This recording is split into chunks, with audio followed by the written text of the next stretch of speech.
Hi friends, welcome to my YouTube channel. എൻ്റെ പേര് Stany Sebastian. ഞാനിന്ന് ഷെയർ ചെയ്യാൻ പോകുന്നത് എൻ്റെ ബജാജ് ഡോമിനറിൻ്റെ ഫ്രണ്ട് ടയർ മാറുന്ന വീഡിയോ ആണ്.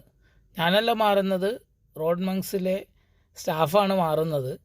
ഞാനപ്പോൾ വീഡിയോ മാക്സിമം എങ്ങനെയാണ് ടയർ ചേഞ്ച് ചെയ്യുന്നുള്ളത് മാക്സിമം കാണിച്ചു തരാൻ ഞാൻ ശ്രമിക്കുന്നുണ്ട് വീഡിയോയിൽ. ഓക്കെ, അപ്പോൾ നമ്മുടെ കയ്യിൽ വീല് ലിഫ്റ്റ് ചെയ്ത് വെക്കാനുള്ള പാഡോക്ക് സ്റ്റാൻഡ് ഇല്ലെങ്കിൽ ജാക്കി ഇതേപോലെയാണ് പ്ലേസ് ചെയ്യേണ്ടത്.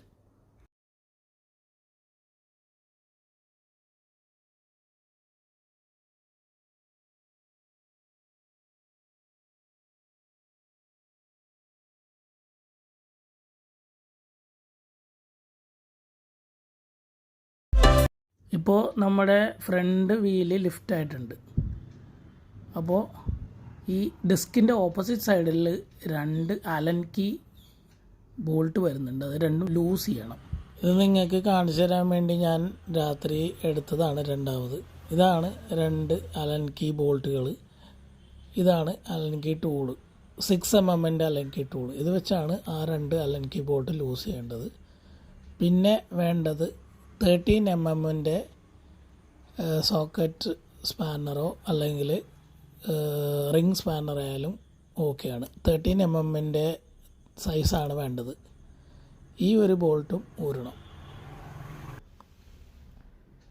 എന്നിട്ടാണ് പിന്നെ ഇതേപോലെ നമ്മുടെ ആക്സിൽ ഈ സൈഡിൽ നിന്ന് പ്രസ് ചെയ്ത് അപ്പുറത്തേക്ക് ഇറക്കണം. സൈലൻസറിൻ്റെ ഈ ഭാഗത്തായിട്ടാണ് നമ്മൾ ജാക്കി വെച്ച് ലിഫ്റ്റ് ചെയ്യുന്നത്.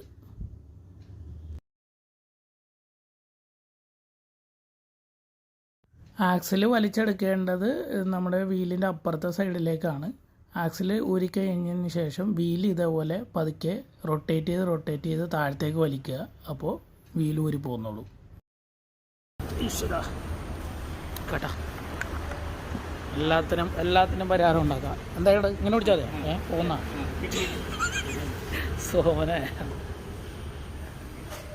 നീ ഇരുന്നോളൂല്ലേ ഡീസൻ്റായിട്ട്. നമുക്കൊന്ന് ബാക്ക് ടയറിൻ്റെ ബ്യൂട്ടി ഒന്ന് എൻജോയ് ചെയ്യാൻ. MRF REVZ ഒന്നും പറയാനില്ല കേട്ടോ. നൈസ് ഗ്രിപ്പ്, നൈസ് ലുക്കാണ് ഈ ടയർ. ഇതേത് ബ്രൈറ്റിൻ്റെ കട, Roadmonks. Tyres, bike accessories, riding gears, എന്തിനു വേണമെങ്കിലും കോണ്ടാക്ട് ബ്രൈറ്റ്. പിന്നെ സമയം കിട്ടുമ്പോൾ ഇവിടേക്ക് ഒന്ന് തുണിയൊക്കെ കൊണ്ട് തുടച്ചു കൊടുക്കുക കേട്ടോ. അവിടെയൊക്കെ തുരുമ്പ് വരാൻ ചാൻസ് ഉള്ള ഏരിയാസാണ്. നമ്മൾ അധികം കണ്ണെത്താത്ത സ്ഥലങ്ങളാണ്. അവിടെയൊക്കെ സൂക്ഷിച്ചില്ലെങ്കിൽ തുരുമ്പെടുക്കും. പിന്നെ ഷോക്കിൻ്റെ ഇന്നർ ട്യൂബ് കേടാവും. അപ്പോൾ ഇനി ഹൈഡ്രോളിക് മെഷീനിൽ കയറ്റിയിട്ട് ടയർ ഊരാൻ പോവുകയാണ് വീലിൽ നിന്ന്. ഓക്കെ,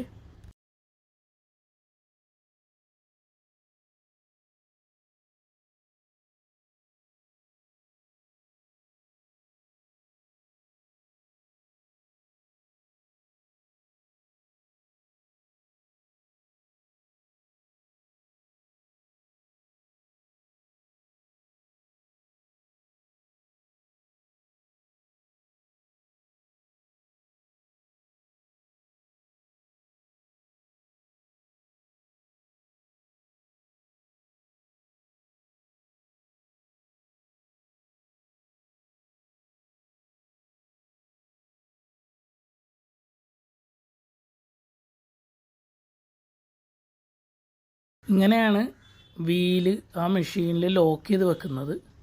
എന്നിട്ടാണ് ടയർ വീലിൽ നിന്ന് ഊരിയെടുക്കുന്നത്. നൈസ് ടെക്നിക്കാണ്. നിങ്ങൾ ഈ ടയർ കാണുമ്പോൾ ഓർക്കും, ചേട്ടാ ഈ ടയറിന് ആവശ്യത്തിൽ കൂടുതൽ ഗ്രിപ്പ് ഉണ്ടല്ലോ, പിന്നെ എന്തിനാണ് ഇവൻ ഈ ടയർ മാറ്റണേന്ന് ആലോചിക്കും. ശരിയാണ്, ടയറിന് ഗ്രിപ്പൊക്കെ നമുക്ക് കാണുമ്പോൾ തോന്നണുണ്ട്. പക്ഷെ എന്താ പ്രശ്നമെന്ന് വെച്ചാൽ ഈ ടയറായിട്ട് മഴയത്ത് ചെളി കൂടി ഓടിച്ച് കോർണറൊക്കെ ചെയ്യാൻ പോയി കഴിഞ്ഞാൽ നമ്മൾ വണ്ടിയും ഏതെങ്കിലും തോട്ടത്തിലോ കൊക്കയിലോ എല്ലാം കാണും. കാരണം അത്രയും ഷോക്കൻ ടയറാണിത്. MRFൻ്റെ സ്റ്റോക്ക് ടയർ. അതായത് ബജാജ് ഡോമിനാറിന് MRFകാരുടെ FC1 എന്ന് പറഞ്ഞ് തരുന്ന ടയർ. REVZൻ്റെ തന്നെയാണ്. ഫ്രണ്ട് ടയർ വരുമ്പോൾ FC1 എന്ന് പറയും. റെവ്സ് FC1. ബാക്കിൽ വരുമ്പോൾ റെവ്സ് C1. അങ്ങനെയാണ് വരുന്നത് ഈ ടയറിൻ്റെ പേര്. ഇത് വൻ തോൽവിയാണ്. മഴയത്തൊക്കെ ഈ ടയറായിട്ട് വല്ല മൂന്നാറൊക്കെ പോയി കഴിഞ്ഞാൽ ചെളി കാണുമ്പോൾ വണ്ടിയുടെ ഹാൻഡിൽ അപ്പം തന്നെ സ്ട്രെയിറ്റ് ഓടിച്ചേക്കണം. കിടത്തൊക്കെ ചെയ്ത് കഴിഞ്ഞാൽ എപ്പോൾ പടവനടിച്ചെന്ന് വെച്ചാൽ മതി. ഞാനൊരു പ്രാവശ്യം വണ്ടി എടുത്ത ആ ഒരു ടൈമിന് ഫ്രഷാണ് ഈ ടയറപ്പം. ഞാൻ മൂന്നാർ പോയതാണ്, സോളോ ട്രിപ്പ് പോയതാണ്. വെറുതെ ഒരു ചെളി കൂടി കയറിയതാണ്. വണ്ടിയുടെ ഫ്രണ്ട് അങ്ങനെ വെട്ടിയിട്ടില്ല, ഒരു കണക്കിന് ഞാൻ രക്ഷപ്പെട്ടത്. അതേ പിന്നെ ഞാൻ ഈ ടയറായിട്ട് ഒരു അഭ്യാസവും കാണിക്കാറുണ്ടായില്ല. ഇതാണ് നമ്മുടെ പുത്തൻ ടയറാട്ടാ. ഇനി ഇതിനെപ്പറ്റി നമുക്ക് പറയാം. ഇത് ഓൾറെഡി ഞാൻ ബാക്കിലിട്ടു. ഫ്രണ്ടിൽ എൻ്റെ ശരിക്കും പറഞ്ഞാൽ ഒരു പരീക്ഷണമാണ്. ഫ്രണ്ടിൽ ഇതുവരെ ഡോമിനറിന് ആരും MRFൻ്റെ റെവ്സ് FD ട്രൈ ചെയ്തിട്ടില്ല. റെവ്സ് FD എന്ന് പറഞ്ഞാൽ ഫ്രണ്ടിലെ വീല് ഇടുന്ന ടയറിനാണ് റെവ്സ് FD എന്ന് പറയുന്നത്. ബാക്കിലെ ടയറിന് റെവ്സ് D എന്ന് മാത്രം വരുന്നുള്ളൂ പേര്. ഓക്കെ, അപ്പോൾ ഇത് ഞാൻ ഇടുന്നത് ഒരു പരീക്ഷണമാണ്. ഞാൻ ഇടുന്നത് എന്തുകൊണ്ടാണെന്ന് വെച്ചാൽ നമ്മുടെ ഹസ്ക് പറഞ്ഞാൽ കമ്പനി കൊടുക്കുന്ന പെയർ ഓഫ് ടയേഴ്സ്, അതായത് ഫ്രണ്ടും ബാക്കും MRFൻ്റെ റെവ്സ് FDയും റെവ്സ് Dയുമാണ്. ഫ്രണ്ടിൽ വരുന്നത് റെവ്സ് FD, ബാക്കിൽ വരുന്നത് റെവ്സ് D. അപ്പോൾ ഹസ്ക് പറഞ്ഞാൽ ഫ്രണ്ടും ബാക്കും അവർ ഈ ടയർ ഇടുന്നത് ഒന്നും കാണാതെ ആ കമ്പനി ഒരിക്കലും ഒരു ബ്രാൻഡ് ന്യൂ മോട്ടോർ സൈക്കിളിന് അങ്ങനെ കൊടുക്കില്ലല്ലോ. അപ്പം ഞാൻ ഓർത്തൊന്ന് പരീക്ഷിച്ച് നോക്കാം. എൻ്റെ ഒരു പരീക്ഷണമാണ് ശരിക്കും പറഞ്ഞാൽ.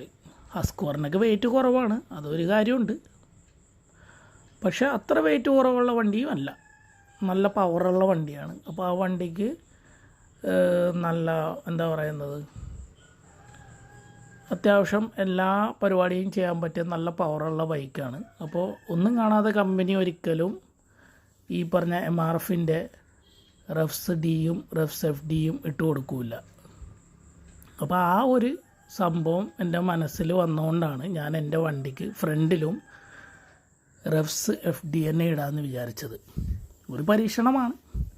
അപ്പോൾ ഞാൻ എൻ്റെ പരീക്ഷണത്തിൽ വിജയിച്ചെന്ന് വേണമെങ്കിൽ പറയാം. ഞാനിപ്പോൾ ഈ വീഡിയോ ശരിക്കും ഷൂട്ട് ചെയ്യുന്നത് ഒരു 2-3 ആഴ്ചയായി. എന്നിട്ട് ഞാനിപ്പോൾ ഈ വീഡിയോക്ക് വോയിസ് ഓവർ ചെയ്യുകയാണ്. ഈ പെയർ ഓഫ് ടയേഴ്സ് ഇട്ടിട്ട് ഞാൻ ഓൾമോസ്റ്റ് 1000 കിലോമീറ്റേഴ്സ് ഓടിച്ച്. ഫസ്റ്റ് ട്രിപ്പ് പോയത് DOC കൊച്ചിൻ്റെ കൂടെയാണ്. ഞങ്ങൾ പോയത് മൂന്നാർ, മറയൂർ, കാന്തല്ലൂർ. അപ്പോൾ ആ ട്രിപ്പിൽ തന്നെ ഞാൻ ഭയങ്കര എന്താ പറയുന്നത്, ഞാൻ നല്ലപോലെ ടെസ്റ്റ് ചെയ്തായിരുന്നു ഈ ടയറിൻ്റെ പെർഫോമൻസ്. ഞാൻ വളരെ സാറ്റിസ്ഫൈഡ് ആയിരുന്നു. എൻ്റെ കൂടെ ആ ട്രിപ്പിന് വന്ന ഓൾമോസ്റ്റ് എല്ലാവർക്കും തന്നെ ഈ ടയറിൻ്റെ പെർഫോമൻസ് ഇഷ്ടപ്പെട്ടായിരുന്നു. പിന്നെ സെക്കൻഡ് ട്രിപ്പ് പോയത് D400 ബ്രദർഹുഡിൻ്റെ കൂടെയാണ്. അത് ഞങ്ങൾ പോയത് കൊടൈക്കനാലാണ്. അപ്പോൾ ആ റൈഡിന് വന്ന എൻ്റെ കൂടെ ഉണ്ടായിരുന്ന എൻ്റെ ഫ്രണ്ട്സിനും ഈ ടയറിൻ്റെ പെർഫോമൻസ് ഭയങ്കര ഇഷ്ടമായി. അപ്പോൾ ഞാൻ എങ്ങനെയാണ് വണ്ടി ഓടിച്ചിരുന്നത് വെച്ചാൽ എനിക്ക് എന്തോരം കോൺഫിഡൻസ് കൂടി ഈ ടയർ, ഈ പെയർ ഓഫ് ടയേഴ്സ് കൊണ്ട് ഓടിച്ചിട്ട് അതൊക്കെ അവർ കണ്ടായിരുന്നു. അപ്പോൾ എനിക്ക് ശരിക്കും തോന്നണമെന്ന് വെച്ചാൽ റിയൽ വാല്യൂ ഫോർ മണി പ്രൊഡക്റ്റായിട്ടാണ് തോന്നുന്നത് MRFൻ്റെ ഈ റെവ്സ് FD റെവ്സ് D എന്നുള്ള ടയർ. കാരണം ഫ്രണ്ട് ടയറിന് ഒരു 4000 റുപ്പീസ് വരുന്നുള്ളൂ, പിന്നെ ബാക്ക് ടയറിന് 5000 റുപ്പീസ് വരുന്നുള്ളൂ. അപ്പോൾ ഒരു പെയർ എടുക്കുമ്പോൾ ബിലോ 10,000 റുപ്പീസാണ് വരുന്നത്. അത് ശരിക്കും പറഞ്ഞാൽ റിയൽ വാല്യൂ ഫോർ മണി ആയിട്ടാണ് എനിക്ക് തോന്നുന്നത്.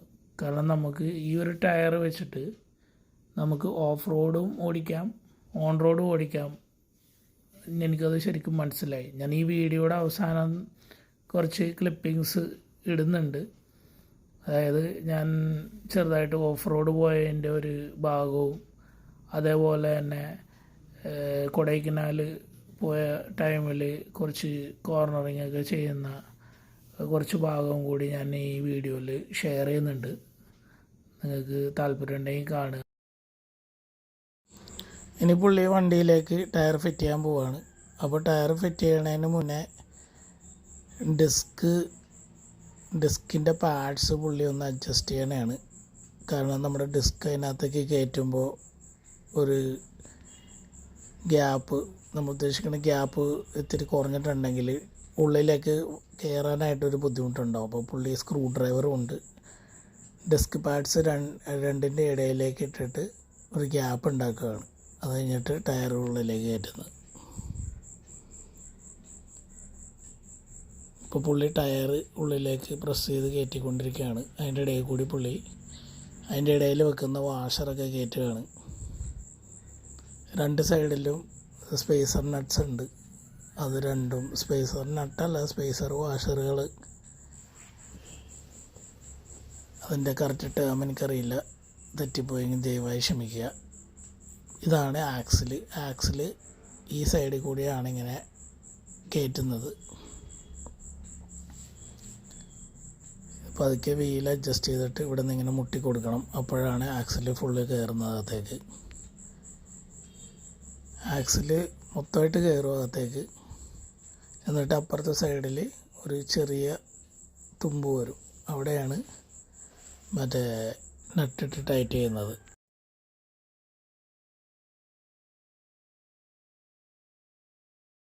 ഇതാണ് ഞാൻ തുടക്കത്തിൽ പറഞ്ഞ 2 അലൻ കീ ബോൾട്ടുകൾ. ഇതിപ്പോൾ പുള്ളി ടൈറ്റ് ചെയ്യാണ്.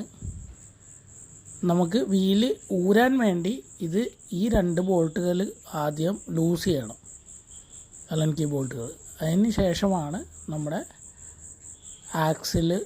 ആക്സിലിൻ്റെ ബോൾട്ട് ഊരിയെടുക്കുന്നത്. ഇപ്പോൾ വീല് തിരിച്ച് ഫിക്സ് ചെയ്യാൻ വേണ്ടി ഈ 2 അലൻ കീ ബോൾട്ട് ആദ്യം ടൈറ്റ് ചെയ്യണം ആക്സിലിട്ടതിന് ശേഷം.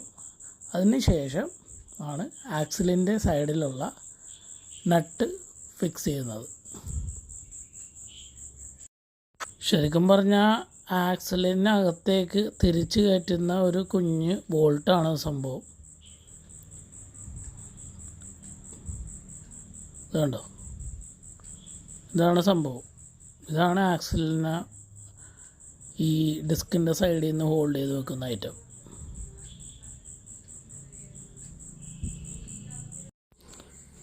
പുള്ളി ബോൾട്ട് ടൈറ്റ് ചെയ്യാനായിട്ട് 13 mm റിംഗ് സ്പാനറാണ് ഉപയോഗിക്കുന്നത്.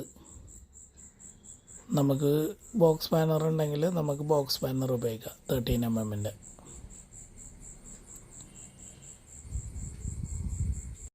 വീല് സെറ്റ് ചെയ്ത് കഴിഞ്ഞിട്ട് എപ്പോഴും നമ്മൾ ബ്രേക്ക് ഒന്ന് ടെസ്റ്റ് ചെയ്ത് നോക്കണം. ബ്രേക്ക് ഒന്ന് പമ്പ് ചെയ്ത് നോക്കണം. എയറൊക്കെ വല്ലതും കയറിയോന്നോ അങ്ങനെ എന്തെങ്കിലും പിസ്റ്റൻ എന്തെങ്കിലും ഇഷ്യൂസ് ഉണ്ടോ എന്നൊക്കെ. അല്ലാതെ വണ്ടി എടുത്തുകൊണ്ട് പോകരുത്. ഇപ്പോൾ ഇന്നത്തെ പരിപാടി കഴിഞ്ഞ് ജയിച്ചെഞ്ചോ.